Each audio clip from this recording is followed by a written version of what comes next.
Ho, ho, ho. Merry Christmas. Welcome in, everyone, to Mark Rogers TV, the voice of college football, for a call-in show on, yes, December 25th. That would be Christmas night. It's 9 o'clock Eastern time. Hope that you've enjoyed a fine few days with family and friends, and that you'll spend the next hour or two or whatever it turns out to be based on your phone calls with me, the voice of college football. You see the call at the bottom of the screen. I know that even though Christmas is over, your shopping is not, because there's a lot of returns. There's a lot of other things to do, and a lot of you are looking for deals now. So you'll go to Amazon to look for those deals. So shop Amazon. Use the link in the description section of the videos that we provide. Go to any video, grab the link next to the Amazon list there. It'll say Amazon link. Grab that link, put it somewhere where you'll remember it. Use the link. It's the same exact shopping experience. Doesn't cost you a penny, and it will help us build the channel. Appreciate your super chat contributions as well. Dive into the live chat. Leave your comments, your questions, your debate topics for me. And of course, you can call me at 860-325-3687. I will post the number to the screen here in just a second, but I want to lock it in on the Amazon crawl for right now. Shop on Amazon. Use the description section link. We just finished up a Nebraska Live for the 10th consecutive week with Craig Peterson from Husker Online. We had a great conversation over there, so please check out that video. And for those of you who are transitioning over to our call-in show, we're taking calls. And so my question of the night is, as it states in the title, for your favorite college football team, you have 3 wishes, I grant you. 3 wishes for the 2021 season. What do you want? And don't say a national championship. That's too generic. That's too easy. 3 wishes, 3 specific wishes for your football team. Give it to us. All right. Great to see everybody online. Hopefully more to follow. Again, shop Amazon. Use the link in the description section. Join me on Patreon. It costs 15 cents a day. It's $5 a month. I'll actually do the exact math. It's more like between 16 and 17 cents per day.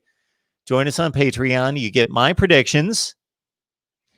You get the betting advice from Steve Merrill, ProSportsInfo.com. You also get our exclusive watch parties and exclusive live streams per request. So anybody that's currently at our Voice of College Football community on Patreon, that is per request. Make your requests. I will deliver on exclusive live streams and watch parties over on Patreon. And the insider look at the Voice of College Football. I believe I need to post a video here the next couple of days, giving another bit of insider look here. All right. Also, you got the Super Chat available, Amazon Super Chat, Patreon. Let me get to everything. And then, of course, our live call-in shows each and every night. If you've got an idea or a contact for a sponsor, please let me know at MarkRogersTV@gmail.com. And there is the call-in number at the bottom of the screen, 860-325-3687. And college football fans, you get 3 wishes, 3 Christmas wishes for your favorite football team in 2021. What are they? Maybe next week will be New Year's resolutions for your football team. But we'll do Christmas wishes tonight. And, of course, I'm wide open for us to talk about anything in college football. We took in, I believe it was the Camellia Bowl today between Buffalo and Marshall. Buffalo got off to a big start. They led 10-0, dominated early. Marshall looked like the better team for most of the game. And again, I was kind of in and out of it. And Buffalo won late 17-10. They held off a late red zone trip by Marshall in the final minute of the game. So Buffalo wins one for the MAC. After losing the MAC championship game, Buffalo did in surprising fashion as a 2-touchdown favorite. Buffalo finishes off the season with a bowl victory. Memphis won its first bowl game in quite some time, defeating FAU last night, 25-10, or 2 nights ago, 25-10. And yesterday's game was Hawaii and Houston. And what would have been the Hawaii Bowl was moved to Texas because of the pandemic, and Hawaii upset Houston. We have yet to see a Power 5 team in a bowl game. I believe that will all start on Monday. I believe our first Power 5 matchup is Miami and Oklahoma State.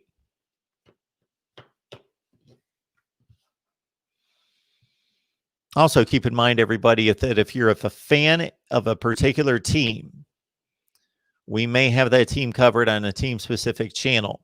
We have built out 12 total channels in addition to our main channel here. We've got the Voice of College Football Ohio State, Voice of College Football Michigan, Nebraska,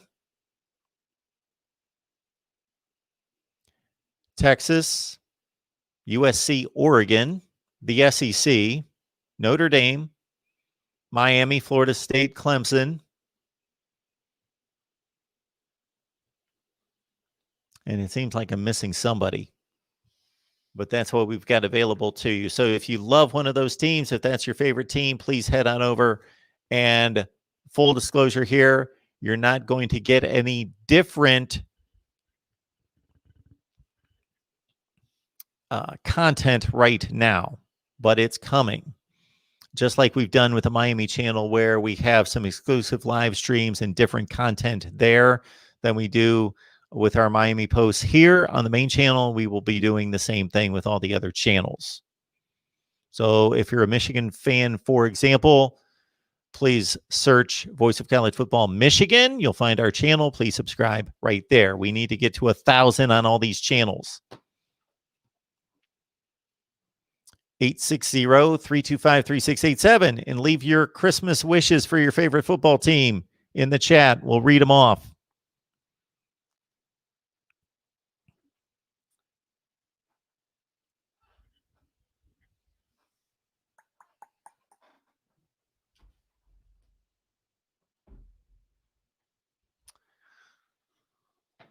You want to see the plight of my glasses. This is what has happened to my glasses. Here they are.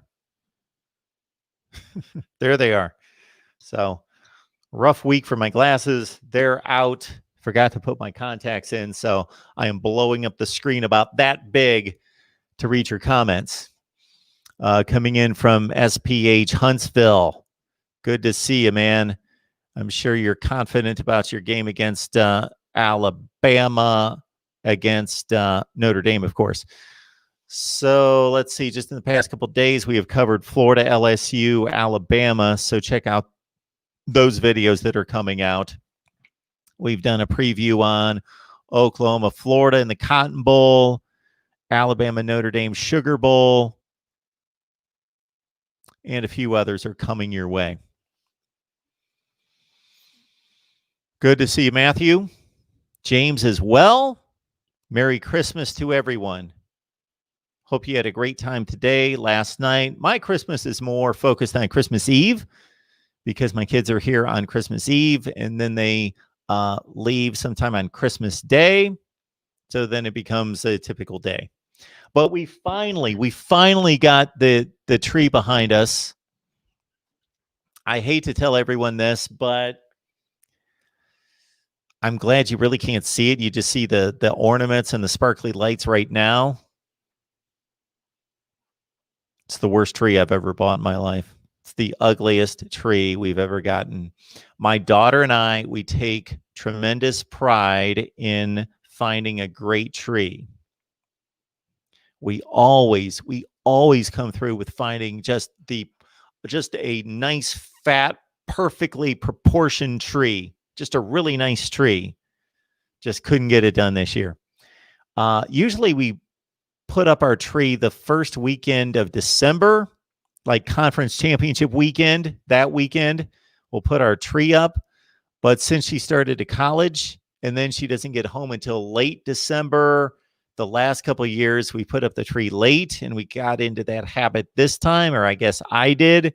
So we were just out a few days ago, last weekend, and got the tree, and it was slim pickings. So that's what the tree is. But hopefully, it's just being over my shoulder, and you just seeing lights and ornaments. You don't really see how crooked, for one thing. Like it's set in the tree stand correctly, but then the tree is crooked.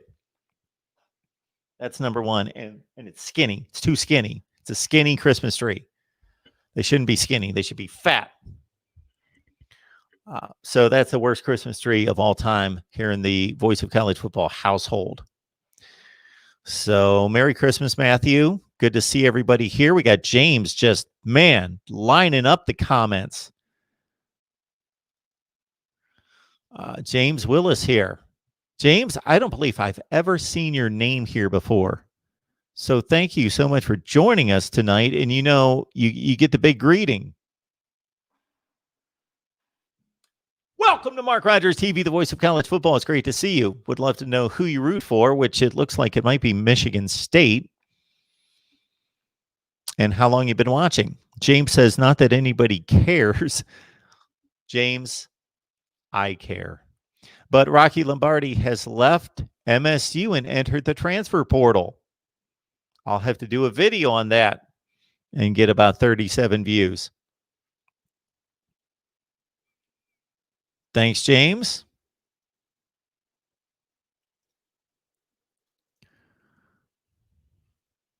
Michael's here. Good to see you, Michael. Dominic, appreciate you joining the live stream tonight. Good to see you.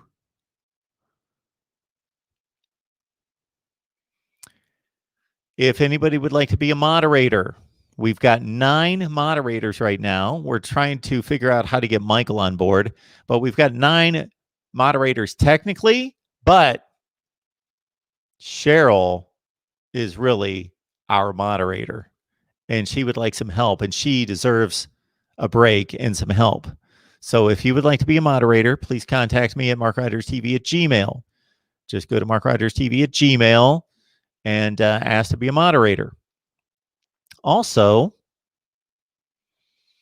if you have any great suggestions and contacts, not suggestions necessarily, because when I ask for suggestions or ideas for sponsors, then people just tell me to go to Nike and get a sponsorship. Yeah, I don't need those kind of suggestions. I need real contacts to sponsors. So if you have any of those, please contact me at MarkRogersTV@gmail.com.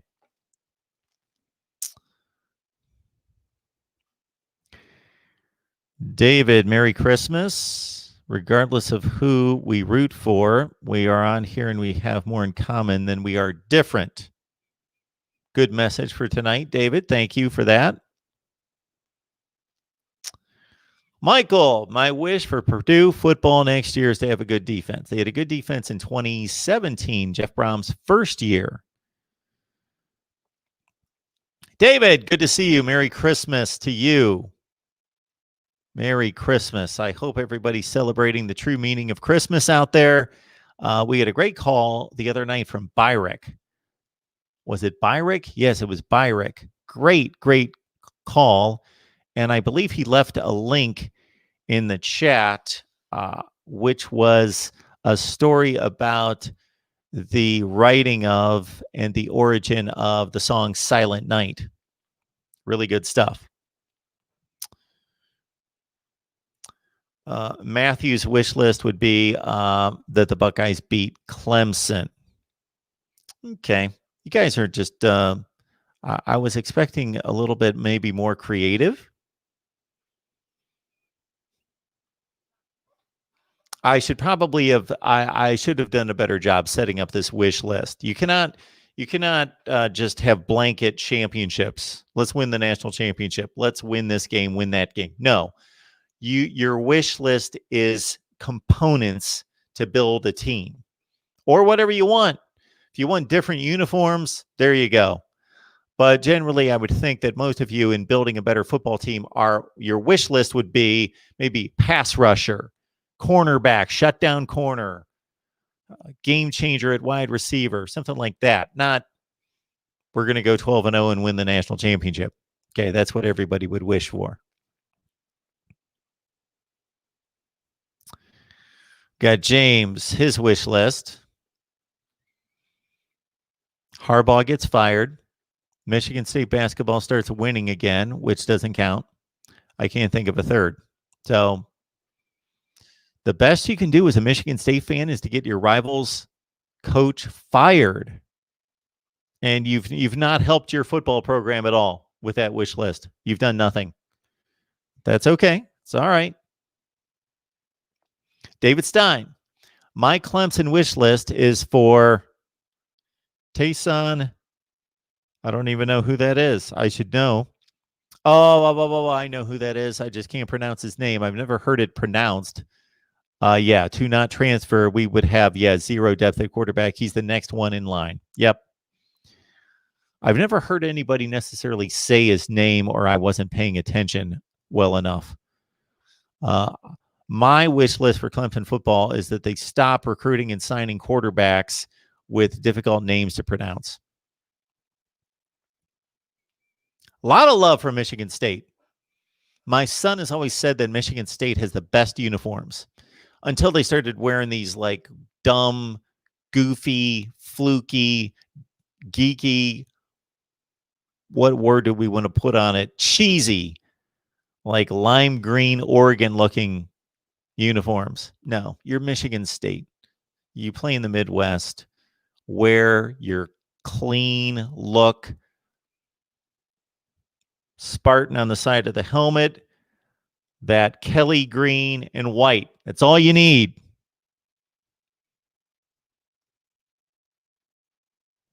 Got David Knight on the line. Good to see David as always. Shane, thank you so much for the contribution. Shane was in our last show, our Nebraska live stream, and contributed via the Super Chat. Thank you so much for that. Also understand, everybody, that if you would like to contribute via Venmo, PayPal, or Cash App, you can do that as well. Just search Mark Rogers TV. I don't like to do this pitch, but I will do it from time to time. I resigned from ESPN more than 2 months ago. This is what I'm doing. This is the paycheck. This is everything right now. And if you know anything about YouTube advertising, you know that if I'm throwing out a video and it's getting 2,000 or 3,000 views, you know that I'm making like $8. So that has to change. Shane, thank you so much for the contribution. Number one for Michigan is to invest in the football program like other powerhouses. Number two, elite staffing and development. And number three, a renewed dynasty. One more, Tristan Lee, and T2, Terrence Lewis. Okay. You know what, Shane? I think you could probably kill two of those three wishes, and you can just put them into one, being renew the dynasty. If you've got a dynasty, you've got a dynasty. It doesn't matter how you got there. Mark Rogers TV, the voice of college football. Who's on the line? I think you got a really cool tree, by the way. It's pretty nice. A nice tree? Yes, I liked your tree. Did you hear my commentary about my tree? You must have missed that. You probably came in late and missed my commentary because it was rather sad. My bad. I got here late. What was the sad commentary on the tree? I was basically explaining that it's far enough in the background that you just see some glittery lights and some ornaments, that it is the worst tree I've ever purchased in my life. That my daughter and I take great pride in purchasing really nice looking trees that are perfectly proportioned. This one, though, we just got last weekend, and it's the best we could find. The bottom is straight, and then the tree middle, as it goes up the trunk, is bent. So it's not straight, right. Number one. Number two, it's too skinny. It's a skinny tree. So skinny tree. It's the worst tree I've ever bought in my life. Yeah. Jeez. Well, here I try to give you a compliment. It's the worst tree ever. Well, I didn't know. And you gave me a compliment, but it's in a place where, it's just kind of lights and ornaments back there. So I'm sure it looks okay on video. So I appreciate that. Well, Merry Christmas to you and yours, Mark Rogers. This is Dave Greenshield here to offer my 3 wishes here, if I may. Absolutely, David. Merry Christmas. Yes, my 3 wishes, and I think that they're all going to be rather obvious. Number 1, the wish would be to, well, I'll go 3, 2, 1. 3 would be to see the pass defense improve, i.e. a secondary at Ohio State not get torched and give up big plays like they did earlier in the year. The second thing would be to be able to see the Justin Fields we saw the first 2 or 3 games of the season, and not the Justin Fields we've seen 2 of the last 3 games he's played, i.e. Northwestern and Indiana. And the number 1 thing, obviously, Mark, is a win over Clemson. So, what do you think? Well, I should have done a better job of giving the qualifiers for the wish list because I would disqualify just saying wins, just barking out wins. Because then everybody could do that. We won a national championship. There's my wish list. Sure. Well, if you want me to just go on, strictly performance on the field, I could say, how about a really good pass rush or something like that on Trevor Lawrence? If you want to add that as the third component, that might be helpful for Ohio State. Okay. So perfect in their quest for a victory, if that would help, by the way. So, but those would be mine. I would say this. Hey, by the way, Mark, had you ever thought about, or have you done some X's and O's segments on your show before in the past? We've had a guy that is a football coach, Justin DeTavio, who writes for State of the U and for some other blogs. We've had him on, but we post those over on the Miami channel, and he breaks down X's and O's. What are you looking for? Well, I mean, I always thought that was kind of cool. Some people I know think it's boring, but I kind of enjoy it. I used to watch that Edge NFL matchup on ESPN. Oh, remember yeah. Jaworski and absolutely. Merrill Hodge did that for like 1,000 years. Oh, I always thought that was fascinating. I always thought that was good stuff. Yeah. I always thought if you did something like that akin to college football, it would be really neat. I mean, that's just my view. It's a great suggestion. Yeah, I mean, I throw that out there as an idea, but I think that would get some views. I would be interested. Mark me down as a once a week watcher of that. So, just a thought. Yeah, to do it truly right. So I get this guy on, Justin DeTavio, and I just throw things at him like, Mike Leach's offense put up 623 yards passing, first game in the SEC, and he kind of takes me through it in terms of what he saw. But to truly do it well, of course, you got to go through the X's and O's. You got to pull up the game tape and you got to show it and do it the right way. So I'd have to look into the operational side of that and what software is needed for that. Yeah, well, it would be interesting to see like a breakdown of that. Let's say for the 2 playoff games, that would be interesting. Yeah, just as something when it comes to that.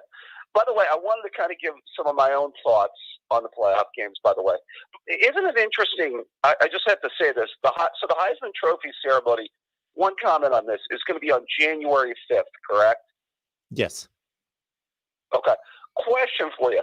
How much of an impact now do you think these semifinal performances are going to have on that, you would think? I mean, if one of these players has an outstanding performance, in the semis, i.e. Lawrence, Smith, or Jones, it's going to be interesting to see how much that sways the vote for the Heisman. Well, if I'm not mistaken, the voting is over.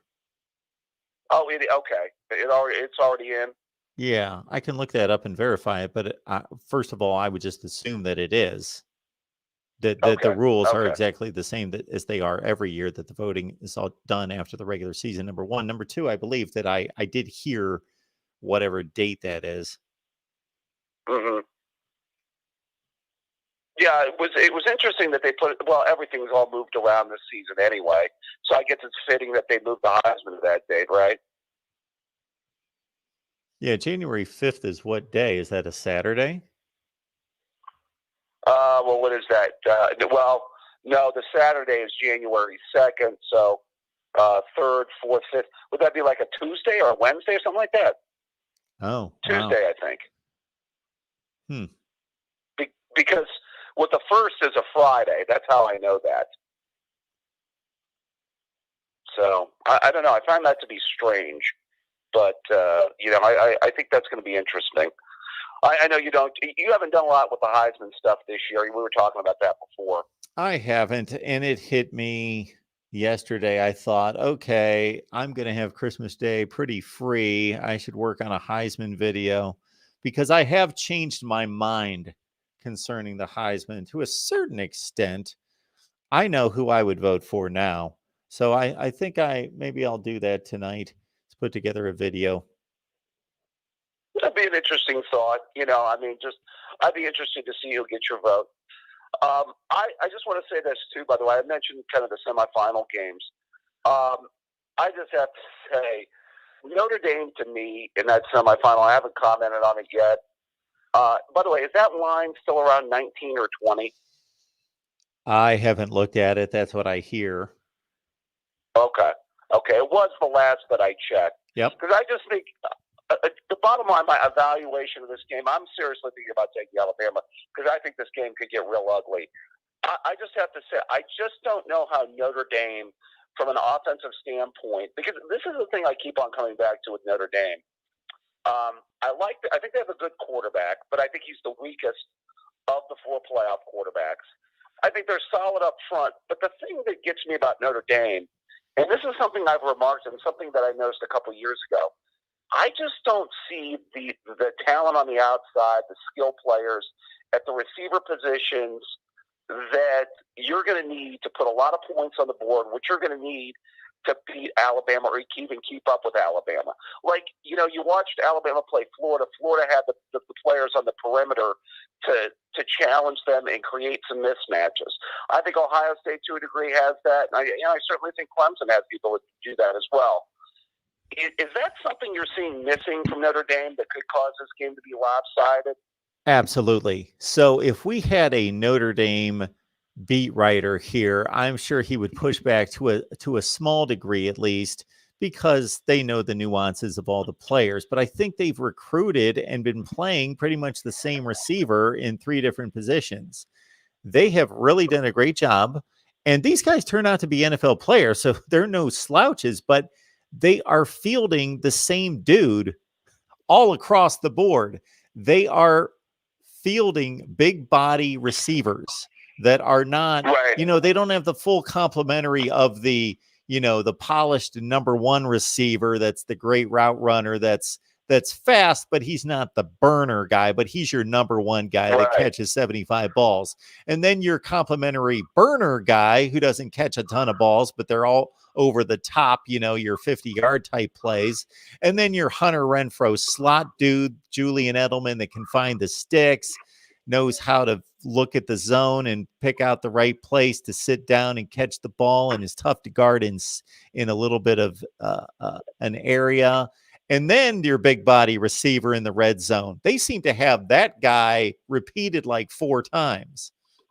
Right. It just doesn't seem like, bottom line to me, Mark, that they have enough what we call chunk players. No. Guys that can take the top off of the defense, a guy that can get deep behind the defense and, take the top off. You gotta have both. You make a good evaluation because usually you want 3 wide receivers. You want the route runner, and then you want the guy, the big body guy. You want a guy that kind of eats in the middle of the field, and then you have to have the deep threat that can challenge down the field. And I just don't see that at the skill positions for Notre Dame, and that's where I think that's obviously how Florida was able to match up with them. They had a group of receivers that the Alabama secondary just couldn't deal with. So, because obviously covering a Kyle Pitts and covering some of those people are very difficult to begin with. So, those were just some matchup problems for them. And David, you know what actually accentuates their lack of diversity at wide receiver is that their tight ends are really good, which is a good a component, but their wide receivers and their tight ends are very similar. Sure. Yeah, I mean, it's one thing to have a good pass-catching tight end, and you want that. But, I mean, with so much of the college football game being about, big plays and your ability to generate the big plays, you have to have those people. I mean, just bottom line, because, it's very tough to just be methodical, all the time. You have to be able to get some chunk plays. So that's the thing about that game for me that just sticks out and that's why I think you can get away from Notre Dame, just in their ability to be able to keep up with Alabama in that game. I mean, are you reading that game as a game? I know you haven't called it yet, Mark, and you start probably waiting to do your prediction, but do you have any idea how Notre Dame keeps that thing even remotely close? Oh, my goodness. Somebody wanted a prediction the other night, and of course, I reserve those for you fine folks on Patreon to recognize your contributions, but it just came out of my mouth, 42-17. Now, that's not my final prediction. I have not thought about it, worked it through or anything, but that game just hit me as, 42-17. Yeah, I think that thing could get ugly, especially towards the second half. One thought about the Ohio State game I will mention. One thing that gives me a little bit of confidence going into the game. I do think that the Ohio State offensive line is better than it was a year ago. That's one position group where I think Ohio State is better than they were a year ago. So, right as the great Mark Rogers once said, your most important player is your quarterback, but your most important position group is who, Mark? It's the offensive line. That's right. I just want to go to show you, Mark, that I'm listening. You are listening from time to time. That's good. Good to know. And I agree with you on the offensive line assessment. And something tells me, and I have no reason to be able to back this up in any way, but I believe that we are going to see Justin Fields rise to the occasion. Okay. Well, that's the key for me. As I say, he's going to have to play really well.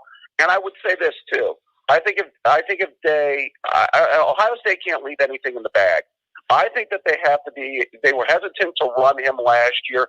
They've got no choice this year. Just make him utilize his legs at every turn possible, whether it be design runs or plays where you can get him out on the edge.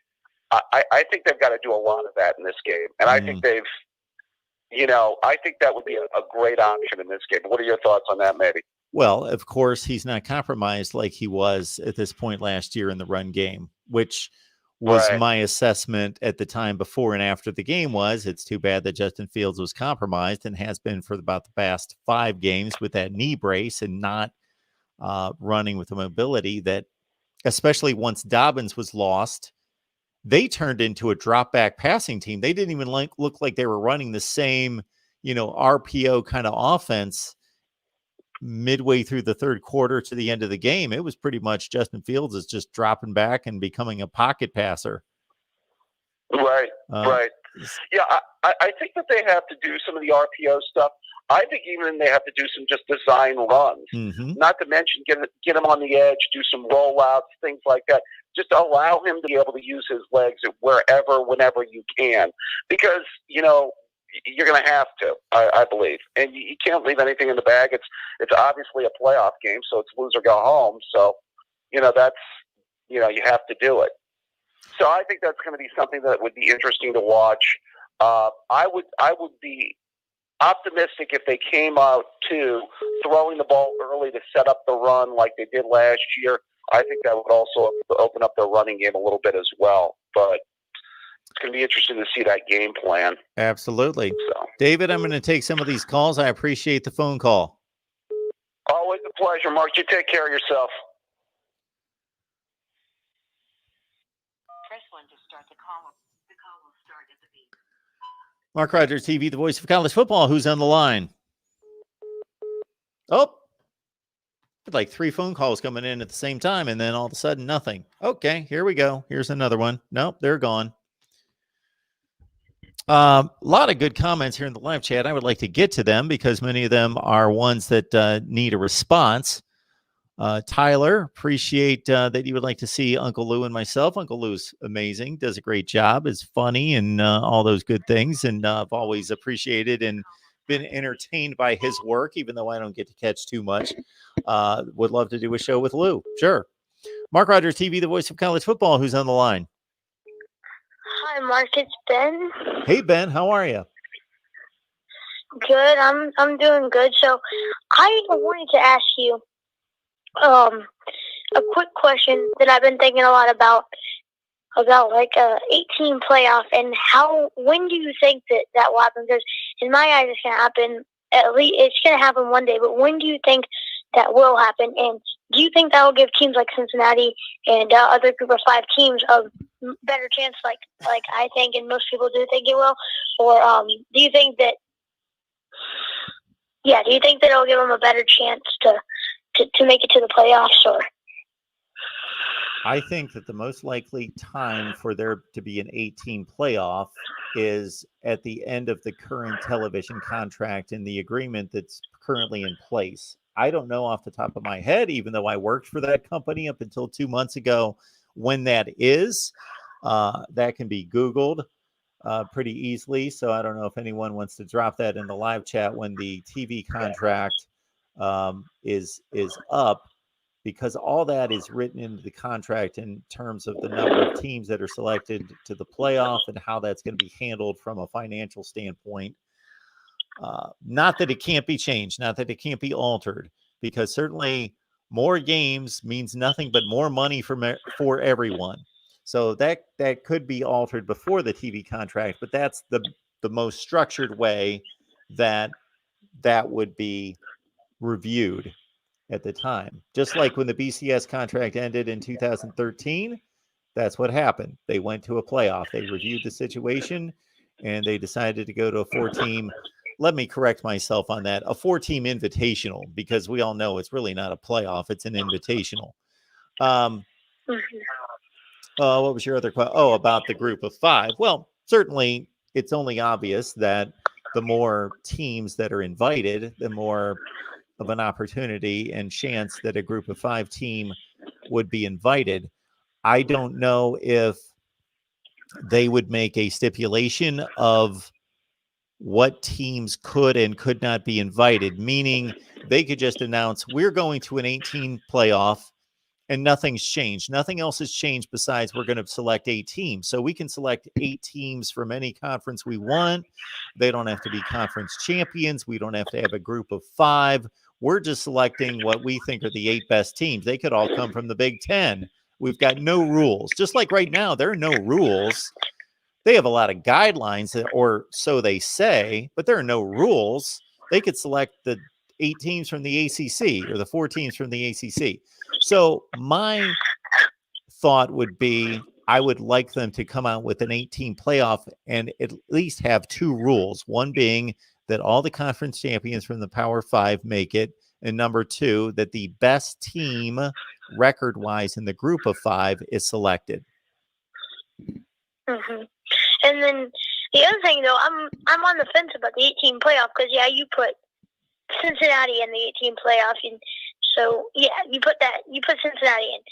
Like, it's not really going to matter because unless like they change it in the 2 top teams, which would usually be Alabama and Clemson, play, then you're most likely going to have the same couple of teams that are always in the mix every year that are going to be in the championship. So I don't see the point in having an 18 playoff, and that would just really be taking away other bowl games from, New Year's Six bowls. I mean, if they did it with New Year's Six bowls or they made up other bowls, I don't know what they would do. But I just feel like 14 playoff is good. 18 playoff will give people more chances, but in the end, it wouldn't change anything because the top 4 teams are still going to be in the top 4. Because I don't see Cincinnati beating Alabama, Clemson, Ohio State, Notre Dame, probably not Texas A&M and Florida or Oklahoma. So I mean, what do you think about that? Well, I think you're generally right. The way college football is constituted right now, and based on the quality of the teams that you just mentioned, we could have a 32-team playoff, and the same teams are going to win the games. It's just going to take them longer to get to the championship game. But at the same time, you being a Florida fan, I'm sure that you wouldn't mind a shot at an 18 playoff. in this particular season. If we went to 8 teams, especially if the committee had no rules involving the group of 5 or including conference champions, then Florida would be part of the process. And they, as I believe the 8th ranked team in the country right now, according to the committee, would be getting a second shot at Alabama, and we know how difficult it is to beat a team for a second time in a season. Mm-hmm. Yeah, I mean, it kind of makes sense, the different ways that you look at it. I mean, of course, as a Florida fan, I would love to be in the playoffs and have a chance to be the national champion. But like I said, like in the end, I feel like it would still be the top 4 regular teams, like Clemson, Alabama, and Ohio State. Then you could put Notre Dame in the number 4 spot. Number 4 spot seems to change a lot every year. So Oklahoma, it always gets blown out. It plays close with Georgia, something like that. And then if you put like Cincinnati in a 14 playoff, personally, I don't want to see that, because I don't want to see Cincinnati and Bama, because I know who's going to win that game. I don't want to watch that game. Yeah. Because I know that's going to be another LSU-Oklahoma blowout like 2019, like last year. Nobody wants to watch that game. So, like, I understand why the playoff committee wouldn't put them in. Well, I think if we went through the years, and we can only conjecture, the games haven't been played, we can only state what we think would have happened. I think the point that you're making that makes total sense is that, yeah, we wouldn't see much change, if at all, at the top. The championship game would most likely be exactly what it's been to date, we think. Secondly, that there is a struggle. Typically, there's only been one season where it was difficult to argue number 4, because it was pretty clear cut that in 2019, Oklahoma earned that spot. Even though I didn't personally believe they were the 4th best team, they did earn the spot by being a 1-loss conference champion. Every other year, though, there's been a big debate between at least 2 teams, usually 3 or 4 teams, as to who should be that 4th team. So that would, of course, alleviate that, having 8 teams selected. And then in the case of 2015, I would argue that there was an Ohio State team that was certainly one of the, well, they were actually the most talented team in the country, but one of the 4 best teams in the country, but did not get selected for the playoffs, that would have had a legitimate shot of winning the national championship. Mm-hmm. I mean, it's just, to me, with the playoffs and everything, I want to see the competitive game. So, obviously I'd rather, put in teams. And if I was somebody that was, up there with the TV station big guys, I would say I don't want to put Cincinnati and Alabama, because really the only people watching that game are going to be Cincinnati and Alabama fans. Usually you can get people from all over the country to watch those games. You're not going to get anybody else to watch that game, because everybody's going to say, I'm going to go to sleep, wake up tomorrow morning, look up the score, and I'm pretty much going to know what happened. So, I mean, it's just kind of like, I don't really want to watch it. And personally, I don't think any of my friends or anybody I know wants to watch it. But there's, of course, Cincinnati fans and Alabama fans who want to watch it. But I don't know about that. Well, Ben, if you've made the whole entire group of 5 thing is, I like the group of 5 teams, but they're just not playoff caliber in my opinion right now. Okay. Well, if you've made that decision, then we need to not. I wouldn't even rank them. I wouldn't do anything. I think it's an insult by the committee to even rank those teams, because they're really not part of the process. They're not part. We have already shown with 2 undefeated group of 5 teams during this process that they're not given serious consideration to make the playoffs. So why even rank them? It's almost an insult. It's a backhanded slap in the face to even rank them, because they're not being given true consideration. So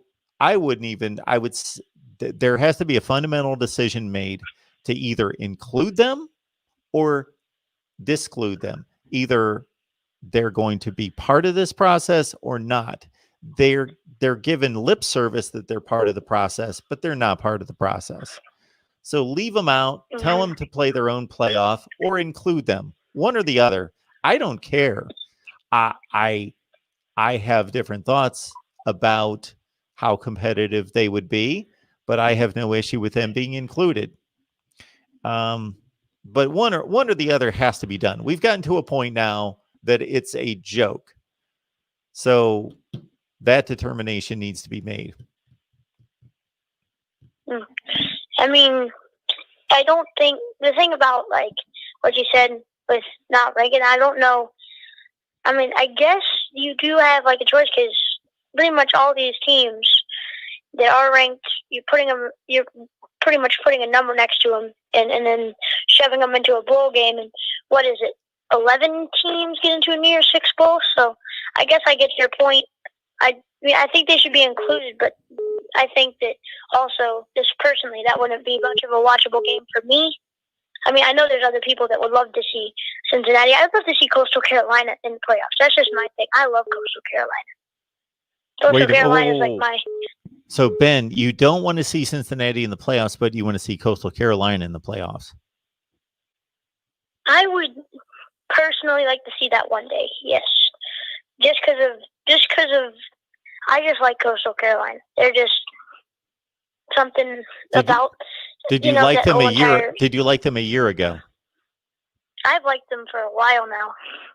I liked them ever since I saw their field. I just thought that was really cool, and after that, I've always liked them personally.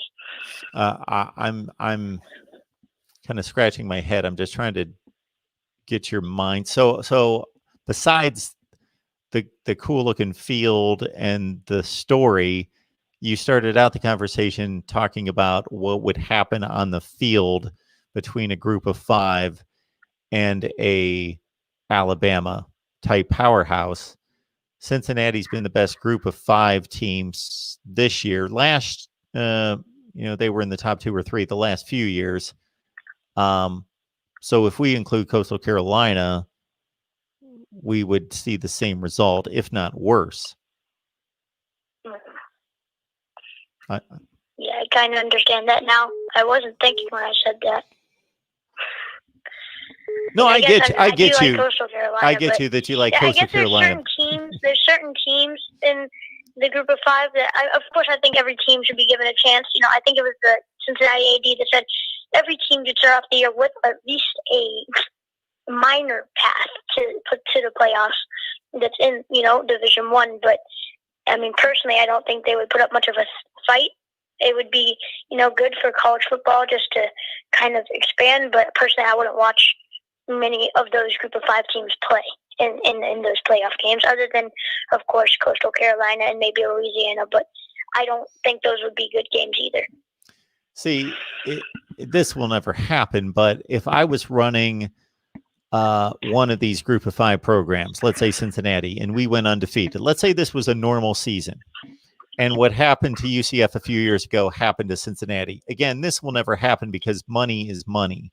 But if I was running the university and we went undefeated and there were 1-loss teams and 2-loss teams possibly, but typically 1-loss teams, okay, in the playoff, I would turn down their New Year's Six bowl bid. I would say, I'm not going. Our team's not going. You've insulted us because you're not including us in the playoff consideration. So don't humor us and placate us with and patronize us with a New Year's Six bowl selection. We're not going. We turn it down. Not going. The whole thing's an insult. The more and more we go through this every year, and the more and more I think about it, it's an insult to the group of 5. There's a decision that needs to be made. Include them or not include them, not just rank them at different places to make them feel good. Mm-hmm. The more and more you talk about it, the more and more I start to think that same way. And Ben, if you think about it, if you think about it, Ben, it's even difficult to rank them.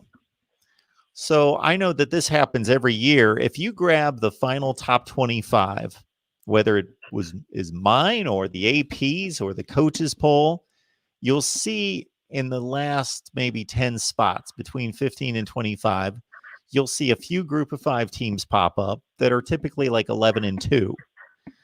And you'll see usually 8-5 is about the worst Power 5 record that will be ranked. Some SEC teams, if they're 8-5, will get, a number 19 ranking or something in that range. And we've kind of come to this decision that that's kind of about even.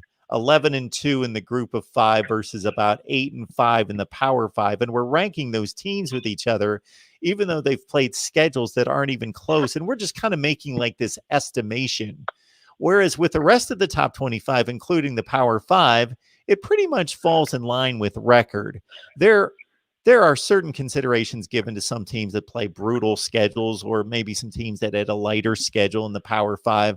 But generally, you can go through the Power 5 and the top 25 and see, again, in a normal year where everybody's playing 12 games and 13 after the bowl game, where the records line up, because the teams are viewed pretty much on the same plane in the conferences.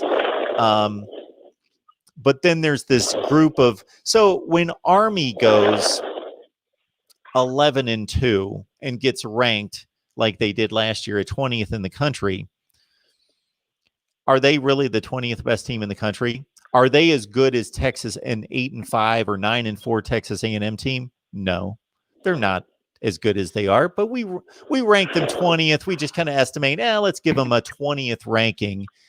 Army, I'm going to look this up when we get off here because I was making these comments about a year ago, but I forget exactly who they played. Army's losing to like a group of 5, and they're losing to like Wake Forest. And those are their 2 losses in an 11-2 season. They are not the 20th best team in the country. But we just think, they're a group of 5, they're 11-2. We'll put them about 20th. And it's just impossible to rank these teams against each other because they play such different levels of schedule. Yeah, I mean, of course, like the strength of schedule, yeah, or not the level of schedule, yeah, it does have a lot to do with it. So this is my final mark, and then I'll let you go on to your other calls. Florida is 100% the best 3-loss team in the nation. It may be one of the best 3-loss teams ever. That's all I got to say. Thank you, Mark. Merry Christmas. Thanks, Ben. Merry Christmas. Sorry, I didn't get to that last call that was coming in. Please just call back. So Ben is stating that Florida is the best 3-loss team in the country. I don't think there's any question about that. Absolutely, they are. Iowa State lost 3 games as well. That would be an interesting game. I do think Florida's better than Iowa State, but I think it would be a good game. I trust Iowa State's defense better than Florida's, but Florida's better than Iowa State, but not by much. So I definitely agree with Ben there. One of the best 3-loss teams of all time. I'd have to start looking at that. Mark Rogers TV, the voice of college football. Who's on the line? All right, buddy. It's MT8 right back at you, man. How's it going? All right. I've been watching you all day today. Okay. Now, here's where we're going to go with. So we've got Alabama, number 1, versus number 4, Notre Dame, with a loss. Yep. Then you've got Clemson with a loss versus Ohio State. Yep. Okay. With this COVID-19 deal that's going on, let's take Clemson and Notre Dame and kick them to the curb, off the road. Texas A&M and Oklahoma 5 and 6, kick them to the road and make it a 1-game deal between Alabama versus Ohio State. Play the game for the championship and end it for the year. Just my point. Okay. Well, we've got this thing called a 4-team playoff. It's really not a playoff. It's an invitational. But this thing that they call a 4-team playoff. So regardless of who has undefeated seasons, Navy Thomas, we've already decided we're going to select 4 teams. They got to make money. That's what it comes down to. Out of 6 teams, they've already got 4 that have already been poisoned with COVID-19, but the two teams, Alabama and Ohio State, aren't canceled with it. So, I don't know. Let's go play at the, I don't know, North Dakota Stadium, South Dakota Stadium. On New Year's Day? Go out and play in Hawaii at the stadium there. And just get the game, play it, get it over with, and let's go to 2020. Or, excuse me, 2021. Because this is getting ridiculous of this COVID-19. It just keeps getting worse and worse and worse. So, and I don't even want to bring up that bombing thing that I watched today. Yeah. So let me ask you this, Tom. So if there are two teams in the country that go undefeated and they're the only two, you want to see them play in the championship. You want to see them play in the championship game. Is there a possibility? Yes. Is there a possibility that there could be a third team that maybe barely lost to one of those two other teams that could be Cincinnati? I've already pointed this to you. There's 4 teams that are undefeated. Sure. Cincinnati. I know that. And now I can't remember the fourth one Coastal, right now. Coastal Carolina. Coastal Carolina. Yeah, that's it. Yeah. So I'm just like, but you're letting these other 2 single loser teams into the playoff, and I'm just like, they're all FBS. So where is the brainery of this entire brain thing that goes on with them? I don't understand it. But anyway, I just wanted to throw that at you. Enjoyed your games today, and we'll talk to you later. Thanks, Tom. Appreciate it. All right, buddy. Bye. Navy Thomas always has a different perspective, and with all of this going on this year, his perspective has certainly been very consistent that he wants undefeated teams playing. He doesn't care who they played. Undefeated teams need to be matched up against each other, and forget if you lost a game, you're out. You're done. You lost. Dalton, thank you so much. Merry Christmas to you. Happy holidays, whichever your preference there. Love all your videos, Mark. Hope you and your family had a great Christmas. We did. Dalton says, go Bucks. Dalton, thank you so much for the super chat contribution. It is so much appreciated. So I made a plea for sponsors and for moderators as well earlier. And it's always amusing to see the response from people because they didn't quite pick up what I was saying. So basically, nothing that you write in the chat here is going to make it to me. No. If you want to be a moderator, contact me at MarkRogersTV@gmail.com. If you have contacts, meaning if you own a business and you believe that a college football audience would be the group of people that you would like to promote your business to and present and display your business to, then please contact me. Or if you know somebody that owns a business and you know them to the extent that you can actually talk to them, reach out and talk to them, contact them, or give me their information so I can contact them, meaning you've got a bit of an in. So let me further my point this way. I would think that the ideal sponsorship for me would be a college gear, college apparel type outfit. Because I could.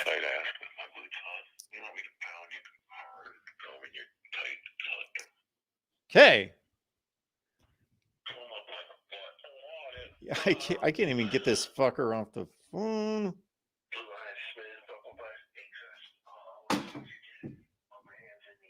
There he is. Wow.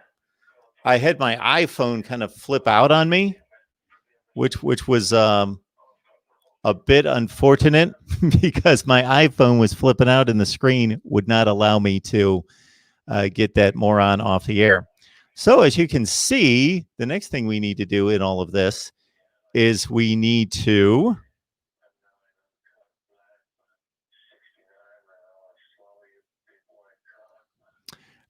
you know what's amazing about all of this is that we have large tech companies that cancel culture people that are doing legitimate work and legitimate entertainment. And then we have morons like the person that just called that are allowed to come on to social media platforms and say whatever they want. It's just a bit insane. So I apologize to anybody who heard that phone call. I apologize. Yeah, we need to step up our phone process. And this these kind of situations then make me not want to take another call for the rest of the night. All right. Sorry about that to everyone. But Dalton, thank you so much for your kind words.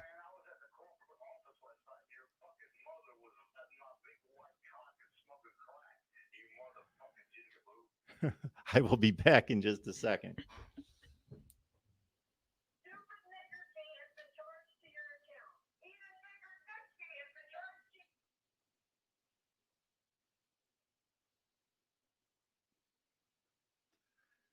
All right. Quite the pleasant conversation with that person. So I think that our phone system, both from the standpoint of quality and from the standpoint of screening, will have to be addressed at the end of the season when I have time. Guess I'm going to have to make time. I have to deal with all that. That was my big project at the end of last season that never really worked out because I put a whole lot of time and effort and money into it, and it never really came together for me. So again, appreciate everybody on the line. We got 111 on the line, which at one point included at least one complete idiot. This also makes me just question the parenting out there to some degree. That there are people that are out there that have nothing better to do than to hassle other people and show themselves to be completely classless and to be cowards as well. Because, of course, if they ever had to show their face, then they would never do that because they're cowards. All right, everyone, let's move on. The one time that I can't get to the screen that I need to, that it was locked up. Figures it had to be that time. All right, we got a wish list for Miami from Coconut Cane. That we could pay players like Ohio State, Clemson, and Alabama. Sounds like a frustrated Miami fan. Coconut Cane, we appreciate you commenting. Certainly what you would want to do is bring that to the attention of the NCAA because it sounds like you've got some hard, firm evidence that Ohio State, Clemson, and Alabama are cheating. So I think that's been substantiated. Absolutely. You're right. There is no way that those three schools could possibly be better than Miami without cheating. There is no question about that. Miami has only been a marginal program for 15 years because they don't cheat. They've been on probation a number of times during those 15 years, but they certainly haven't cheated. No. All right. Let's see. I am way behind in the live chat. Oh, by a mere 45 minutes. Let me see if I can catch up here. Please like the video, as Shane is letting us know right there. Vinay is letting us know that Heisman voting must have ended on the 23rd. I can't substantiate that, but there's no reason for them to be voting after the conference championship games. Blake is hoping for a Mike Leach great run in Starkville. Of course, the first year was mighty difficult.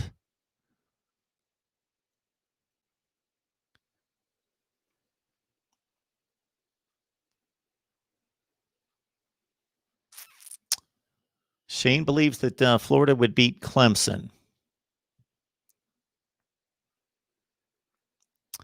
The Woody Hayes curse. I've never heard it. I've never heard. I'm looking down at McDee's comment there. So Matthew Campbell is referring to this Ohio State Clemson series as the Woody Hayes curse, kind of like the curse of the Bambino, curse of Woody Hayes. Never thought of that. McD, yes, we're live on Christmas. My Christmas is basically over once it hits noon on Christmas Day. So hey.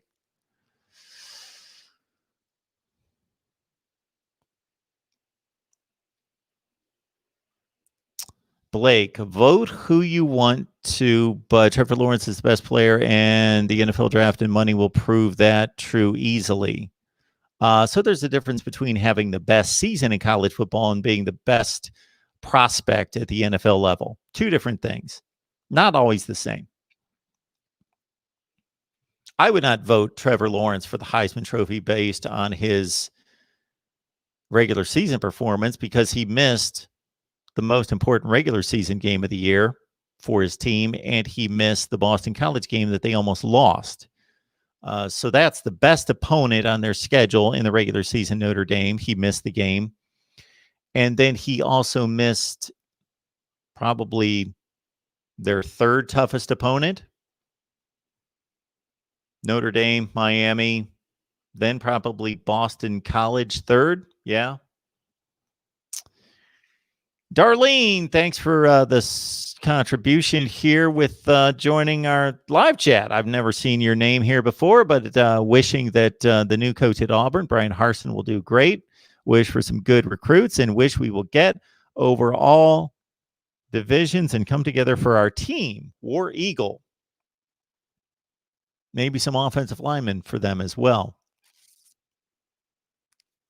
Matthew. Don't dislike Clemson. I dislike Dabo. Why is he throwing shade at my Buckeyes? I didn't have an issue with the number 11 ranking, if that's what you're referring to, Matthew, as long as he was consistent, and it seemed as though he was consistent. If he took a stand that he was going to penalize teams that only played 6 games or a lesser amount of games, then that's fair.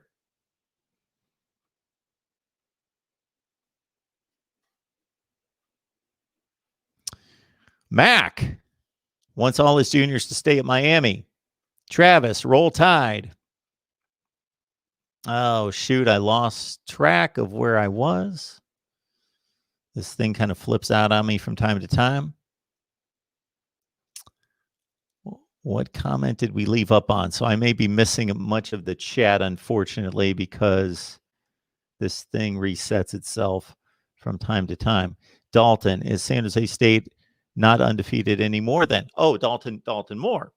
Dalton comes in with the other team that's undefeated. So, yeah, Navy Thomas, you got some difficulty there for the 14 playoff because we also have San Jose State. We forgot about them. So you need to have Alabama, Ohio State, San Jose State, Coastal Carolina, and Cincinnati. There you go.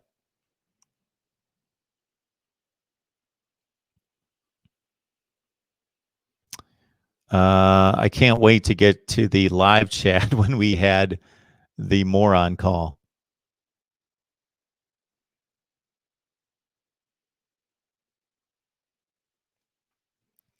Jordan's here. Good to see you.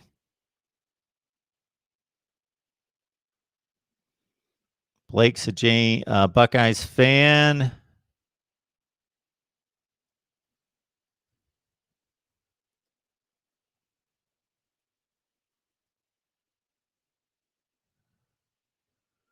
Samuel, Les Miles won a natty and coached in another one after that. That can't be the worst coach with that resume.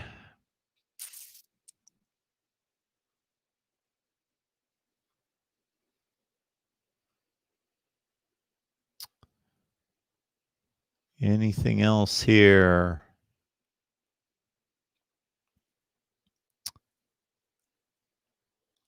Alabama football fan, roll tide. One more commitment in this 2021 recruiting class. We posted a video on that earlier today. Alabama ends up with the best recruiting class in history. Amazing to be able to do it during COVID time. Just shows Alabama has set the standard. Well, the one thing I will say to that, Alabama football fan, roll tide, and I always appreciate your contribution, is understand that the pandemic may have worked to Alabama's advantage, Ohio State's advantage, Clemson's advantage, because the less relationship building you're able to do, the less you have to show off the university in person. So what are people going to gravitate to when there's less personal contact and exposure? Winning, name brand, power, money, the name brand, and who's won the championships. So those teams, in my estimation, those schools had more advantage during the pandemic in recruiting. Also understand that regardless of the situation, there's always going to be a best recruiting class and second best and third best and fourth best and on down the line. So regardless of what the rules are,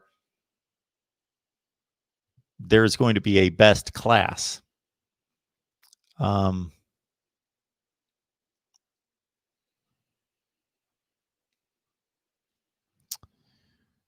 Blake. He likes Alabama to win huge and Ohio State to win a close one. 33-23 or relatively close, I guess.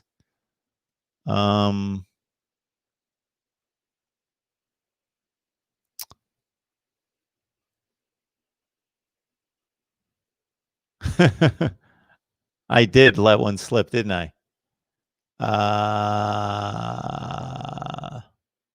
Anything else?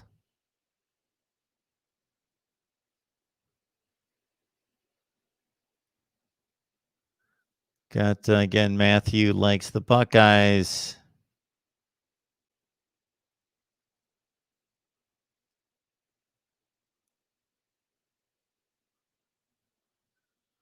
Lanny Seals. Man, I see a lot of, it's great. It does my heart good to see new names in the chat, and Lanny Seals would be one right here. So I can't do that anymore. I used to have the mic coming in from the other side, or, at my last mic, I don't remember which mic I had last, but I used to have one that came in from this side. And then for a while I had one that sit on the desk. So this one screws with me here because I can't give it the full.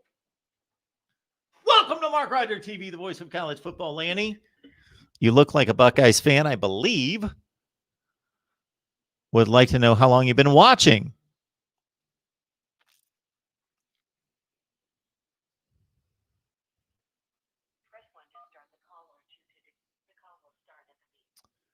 Mark Rogers TV, the voice of college football. Who's on the line?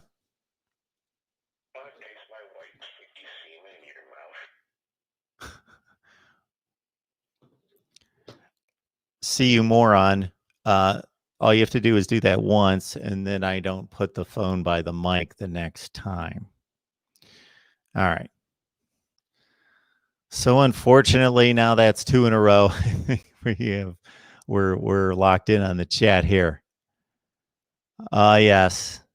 You know what, Ben? I will say that, and that might be our friend Ben who calls in.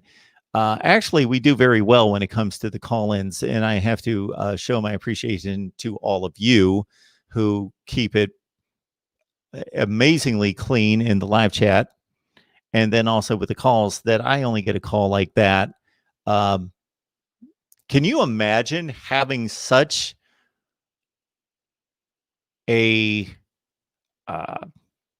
horrible life, or just have that much of a void in your life that you have nothing to do, that you're, and this is really a sad commentary, and I am being truthful and honest, and not saying this in any kind of condescending way, but to be that disturbed, I feel bad for that person. They must, they're sitting here on Christmas night making phone calls to online shows and just letting just a complete gutter come out of their mouth. It's I would not want to be between his ears because it must be a complete mess.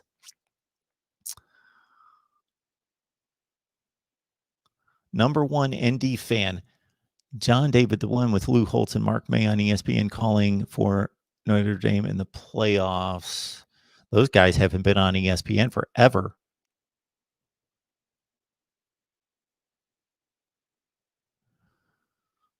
Blake, I believe, has made his like 5th Ohio State Clemson prediction.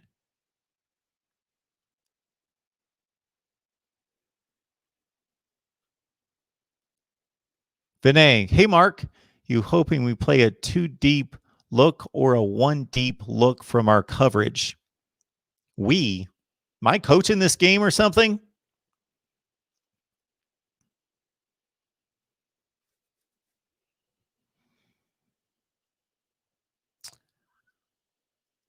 I think that, like with most things, that in terms of playing pass defense against an elite quarterback that's highly knowledgeable and highly skilled, that you cannot make it too difficult for your defense to learn.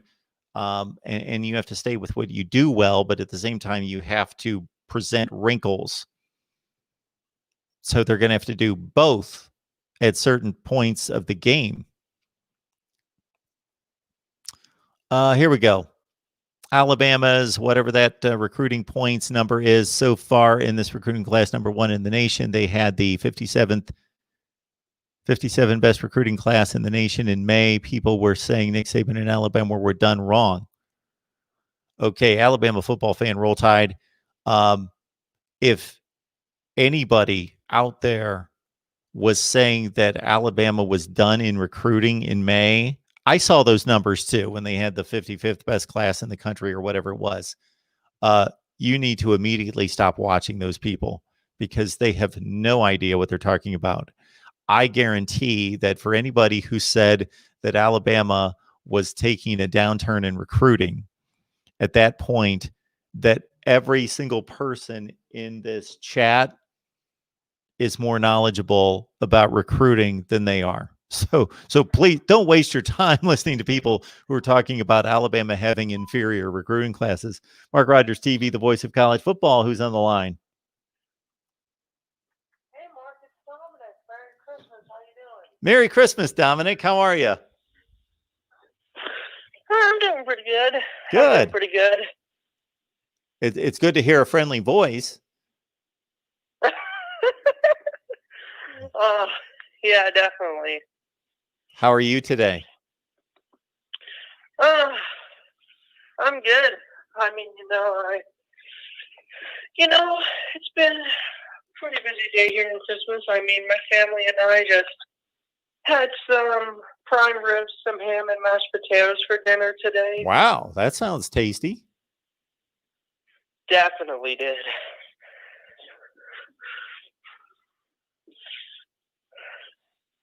Anyways, I wanna get to Alabama here at this current moment.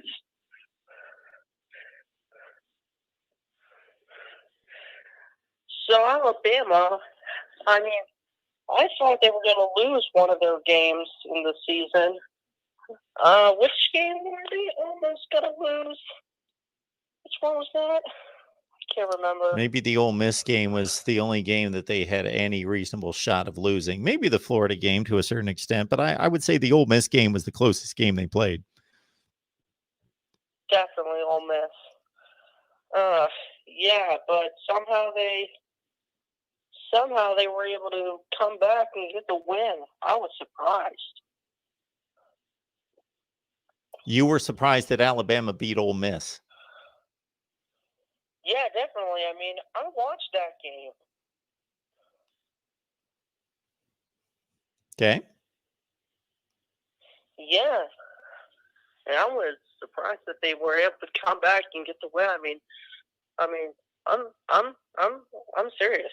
But anyway, like honestly, if they end up losing to Notre Dame, I'm pretty sure Alabama fans would be shocked if they lose to Notre Dame in the playoffs. I mean, that would be something. That would be shocking. Yes, it would be. I use that term very rarely when people ask me, were you surprised at this or shocked at that?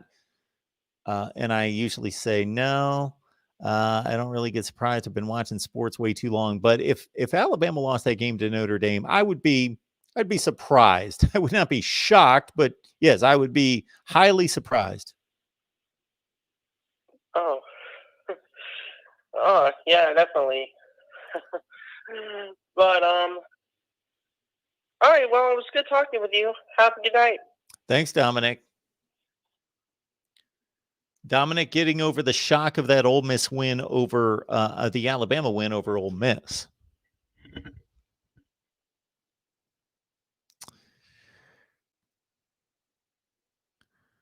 DB Shashi, my Christmas ended on Christmas Eve. That's kind of how we run it around here. Christmas morning is pretty much the end of it. Michael came up with the Woody Hayes curse a few minutes ago. Well done, Michael.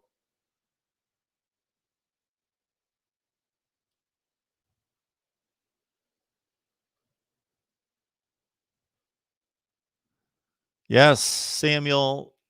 SMU certainly had the most famous, just egregious cheating of all time. It's a 30-30 that I recommend to anyone who has not seen it that loves college football. Even if you weren't around at that point, but you want to look into college football history and just how a program can come off the rails that just cheated just blatantly in everybody's face. Just, it was so obvious to everyone. It was almost like they became so conceited and ignorant, stupid, that they didn't realize that they were being that blatant for everyone to see. Mark Rogers TV, the voice of college football. Who's on the line? Hey, Mark, it's Michael. How you doing, sir? Hey, Michael. What's going on? No, but I got a question. I posted this earlier in the chat. I don't know if you got a chance to see it, but a couple weeks ago when they did early recruiting last week, George Karlaftis, his brother, is going to sign and play for Purdue next year. I don't know if you got to see much tape of him, but in my opinion, I think he's a lot better than George, but he plays linebacker. I wonder with him also playing tight end somewhere he was in high school, if Jeff Brom could maybe use him as a two-way player next year. He's a lot better than his brother? Yeah. Okay. And he's definitely going to be signed by Purdue. Yeah, he did sign with Purdue last week. Oh, okay. Well, good for you. That's awesome. No, I just didn't know if you got a chance to see him play because he's actually a two-way player, and I didn't know if he ever get a chance to see some of his footage and stuff like that. If Jeff Brom could maybe use him as a two-way player or not. Obviously, sounds like he hasn't seen no footage of Yanni. I never watch any high school footage.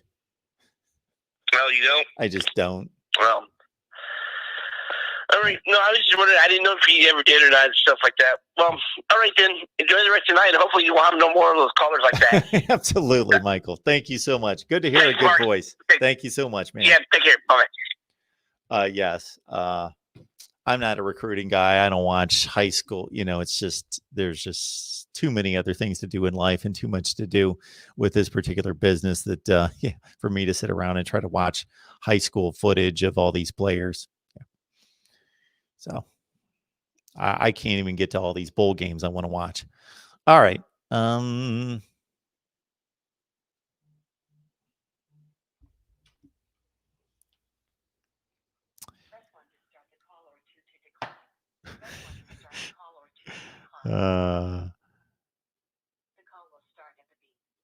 Mark Rogers TV, the voice of college football. Who's on the line? Hey, Mark, this is Cheryl. How's your night going? I'm doing just fine, Cheryl. How are you? Great. I just wanted to talk a little bit about Davis and how you ended up at USC with Corey Foreman.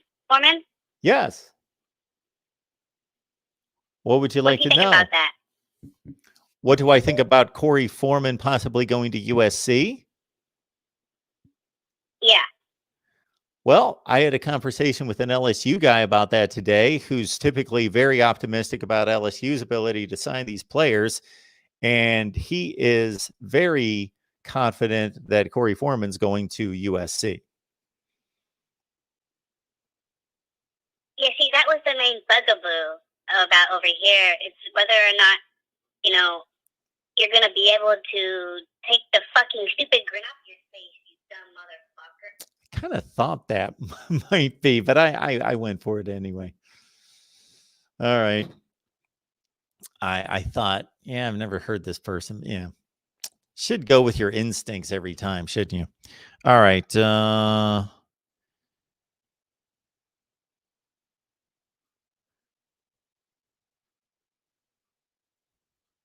Well, I knew, Cheryl, I knew it wasn't you.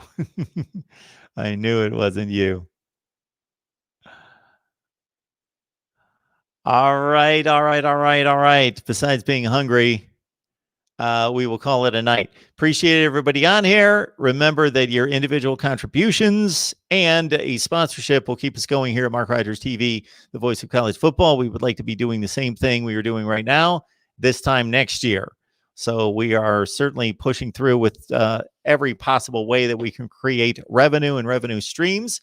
And I'm certainly happy and glad and overjoyed that I have a new fan of the channel. I don't think there's any question about that, that somebody has just devoted so much time to calling me like 5 or 6 times. I would expect that person to be probably donating thousands of dollars here at any point. So that's sure to follow all the fine conversations we've had with this fine individual. That's just a classy person. So again, appreciate everybody on here. Merry Christmas to everyone. Yes, that is the worst tree I've ever purchased, but it looks okay from the background. Great to see everybody here. We've got college football coming up tomorrow, at least 2 or 3 games on Saturday. Be checking out, looking out for the videos. We've got them coming as well. Next live stream should be tomorrow night. Shooting for 9:00 Eastern time. We will possibly make a change if needed, but right around 9:00 Eastern time. So check that bell for the notifications, and we'll get it locked in here on a Friday night. Great to see everyone. And again, Merry Christmas, and we'll see you soon.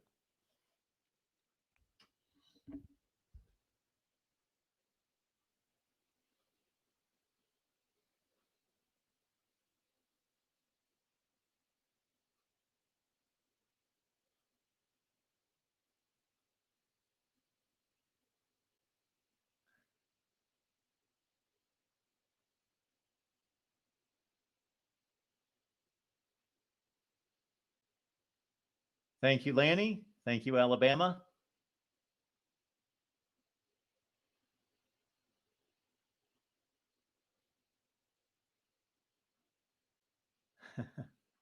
Thanks, Charles. See you guys tomorrow.